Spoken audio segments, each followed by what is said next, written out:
Atelier jardinage pour ces jeunes chapelains. La quarantaine d'enfants inscrits au centre de loisirs du mercredi ont planté ce qui sera une jachère fleurie, le tout sous le contrôle d'un jardinier de la ville.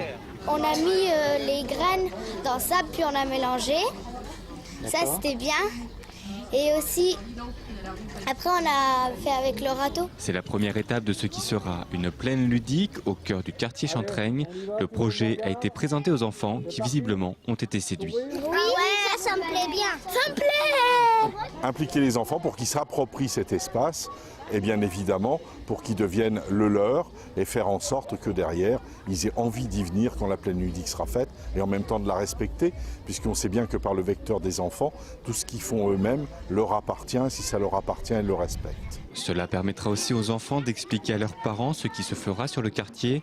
La leçon a bien été apprise. Il y a des bâtiments, ils vont être reconstruits, il y aura un parking, il y aura des fleurs là.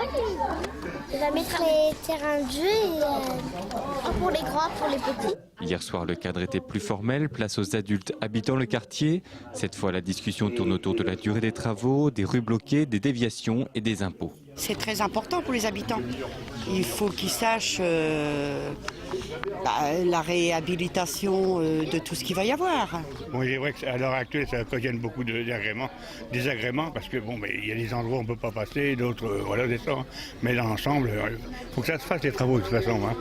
La volonté de la commune est donc d'impliquer les habitants dans la réhabilitation de leur quartier. Si on veut que la population soit participative et arrête simplement de subir, il faut absolument lui expliquer et l'emmener avec nous dans la réalisation de ce vaste projet de plan de rénovation urbaine. Ces réunions-là ne sont pas quantifiées, ce sera en fonction de l'évolution des travaux et des besoins pour toujours informer quartier par quartier, secteur par secteur des travaux qui seront là. Encore une fois, c'est le gage pour que la population s'accapare de ce vaste projet. Lancé en 2006, ce programme de rénovation urbaine devrait se terminer en 2013. Ce sera alors le moment de constater si les efforts de la municipalité pour que les habitants s'approprient le quartier sont bien payants.